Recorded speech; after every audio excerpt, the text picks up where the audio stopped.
welcome to round 2 with Gift Storm. So our first hand here is complete trash.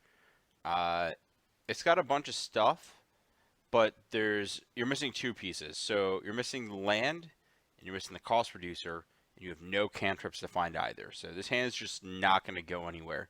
If it had an Electromancer, I think I would have kept. If it had a cantrip, I would have kept, but just missing both those pieces and the land, just completely off of it. I think if it had the land, I might have even kept. But our opponent mulligan as well. This hand is fine. It'll do. It's kind of a 5-card hand, but I think it's a pretty good 5. And oh yeah, there's a gift on top. That's great. Our opponent is on Affinity, and they, dump a Rooney some stuff. Here we get to crack our fetch for a tap duel.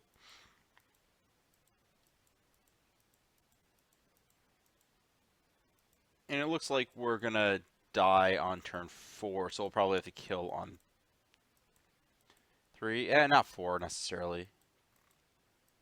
Depends on our opponent's hand. So here, I block that. I take my 3. And I think, so I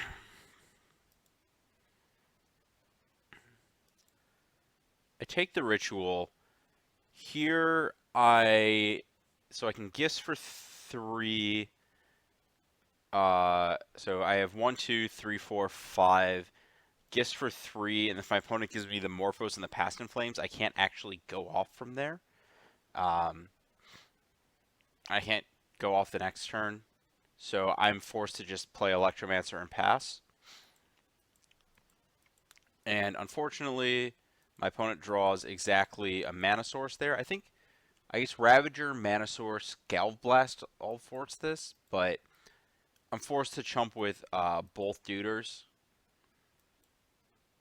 If I get to keep 1, so this is just to do the math, this is 4, 5, 6, 7, 8, 9, 10, 11, 12 in the air, and then both of these Memnites are lethal, so I have to chump them both. If I can keep 1 of those, then I have the correct amount. So this is the 1, 2, 3, 4, 5, 6. If you cast Gifts Ungiven with 3 mana floating, you can start going off. So I was not able to do that. Here I still have a slim out of Electromancer into Morphos into stuff. The Merchant Scroll does look kind of stupid here, but I just draw a Grapeshot. That's not going to take care of the mess my opponent has. I can't scroll or gifts for anything relevant, so we are off to the next game. Okay, sideboarding. Pretty straightforward again. Same remands out against our opponent's Chiefsville deck. Shave a barrel. And we also shave a Merchant Scroll as kind of the worst action finding or, non-cantrip-y, mana-y card. And we get into Anger of the Gods to kind of stunt our opponent's growth. Though it is kind of weird to be sideboarding out a tutor against a deck that should have tutorable answers. It does make me think that maybe there wants to be a Hurkyl's Recall if you're going to be Merchant Scrolling. And that's still an if at this point. But yeah, not a lot of complicated stuff sideboarding. You don't really want to move towards empty because it's just not going to do the job. Okay, welcome to game 2 with Gift Storm. So, hand's Unkeepable Ship. Our opponent graciously offers to match us. This hand's pretty good. We'll keep that on top for sure.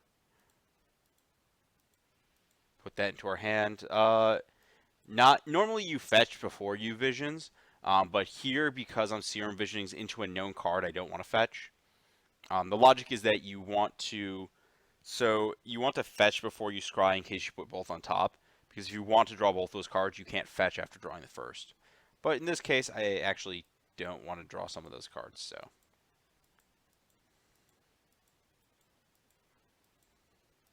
They have turn 1 plating on their mole. Nice job. And I just promptly send that right out. I'm not going to wait for them to have a spell pierce up. I will die. I don't want to lose the game that way.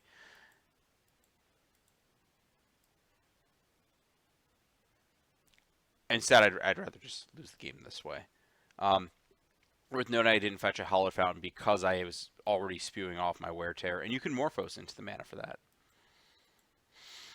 Except against this card, you can't. So my plan is now to top deck my other Wear Tear or to get some beatdowns on. And it looks like I'm gonna. Oh, come on! Just come on! This just the way Affinity sideboards are built. They just have a bunch of one-ofs, and so they've drawn each of these one-ofs, and so I've lost the game because of it. So here I'm just gonna cast my creature that has power. So not a lot to that. And we're in the crappy beatdown race. I get to slight, keep a creature, great. I doofusly try to cast the creature, can't, obviously, rule of law.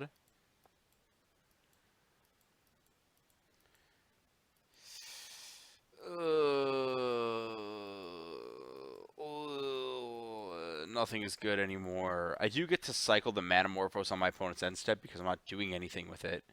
I think that with both of these, I could have kept the Morphos to like try and Wear Tear, but I just didn't want to. I don't think that's reasonable. I do draw Wear Tear. I can't cast it. I take the hit. And here I kill the Cranial Plating on my opponent's turn because I guess at this point I can't really play around Spell Pierce, but I might be able to force them to inject even more mana into what they're doing, which I do. I actually get to eat their whole turn here and wear the plating and potentially start this race going.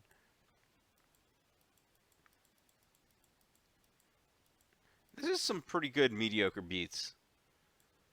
Another creature is just a welcome addition. This is the one I tried to doofusly cast.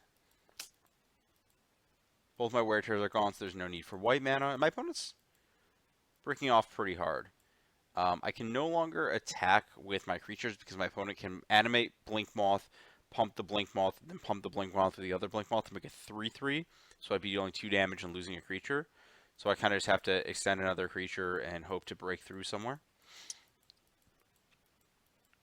And now I'm just super dead unless I draw Shattering Spree. I don't do that. I'm forced to jump block with my relevant creature. I draw. It's not Shattering Spree. I can't anger. I could anger and leave my opponent with a 4/4 and then die. And have no way to win the game left. And yeah, just super dead. And come on.